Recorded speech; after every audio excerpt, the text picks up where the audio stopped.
Resurrection.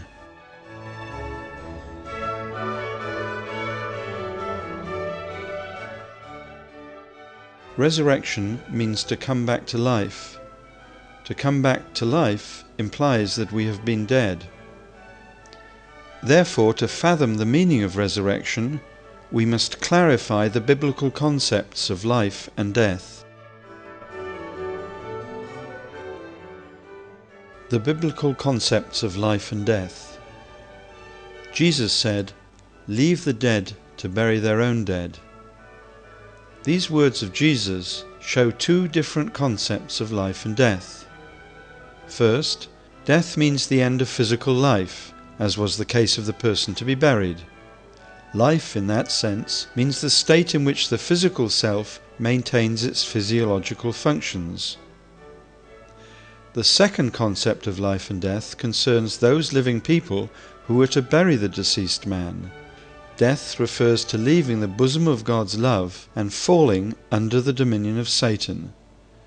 The corresponding concept of life refers to the state of living in accordance with God's will, within the dominion of God's infinite love. Even if a person's physical self is alive, if he dwells apart from God's dominion and is in servitude to Satan, he is dead as judged by the original standard of value. A similar conclusion can be drawn from the Lord's words of judgment upon the faithless people of the church in Sardis. "You have the name of being alive, and you are dead."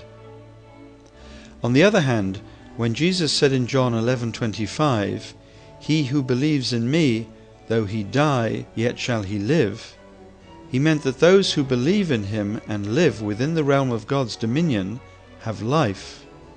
Even after their physical bodies have turned to the soil, their spirits enjoy life in God's dominion. The meaning of resurrection. Regardless of the human fall, God created the human physical self to grow old and return to dust. Only the spirit self enters the spirit world and lives eternally there. Therefore, the death caused by the fall does not mean the end of physical life, but rather the descent into Satan's dominion through eating the fruit. Resurrection may be defined as the process of being restored from the death caused by the fall to life, from Satan's dominion to God's direct dominion, through the providence of restoration.